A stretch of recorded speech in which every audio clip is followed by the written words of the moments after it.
जय जगन्नाथ सांग मैंने आज एक नुआ रेसिपी बनैबा चिली कोबी। ये चिली कोबी केमती बनाऊँ देखा कि तेल नवा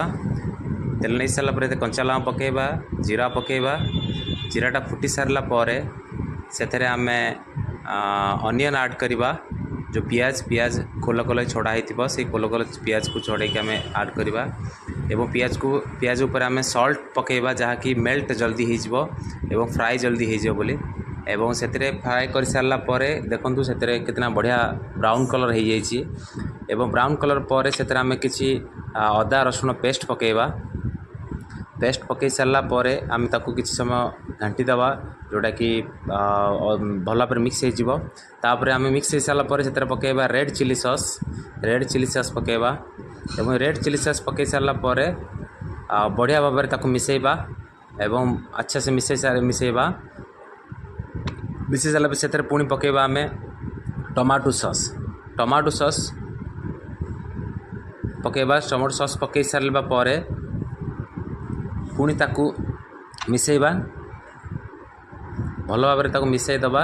जोटा कि बहुत भल भाव में मिसीज एवं तापर आम किसी भल भाव मिस सारापर जीरा पाउडर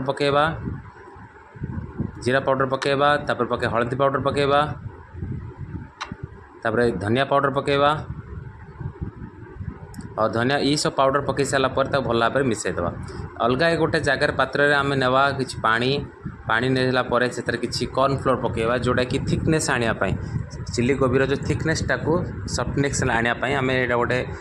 घोल बनैबा तार जो कॉर्नफ्लोर एवं पानी घोल बनैबा देखो ये बहुत बढ़िया भाव में मिसी जाए टमाटो सॉस से आम ऐड करवा चीज जो फ्राइड होकर रखाई छणा ही रखाई आमर गोभी बा कॉलीफ्लावर ताको आम ऐड करवा एवं ताको ऐड कर सारापर भल भाव में से जो बैटर बनाई पियाज कैप्सिकम ये सब मिला से भल भाव में मिसई दबा मिसई सारा देखो मिसई सारापर के बढ़िया कलर आसुची एवं भल भाव में मिसई सारापर से आम जो प्रथम जो गोड़े रखी बैटरटा कॉर्नफ्लोर पानी और मिसेवा से दबा जोटा थिकनेस बढ़ाया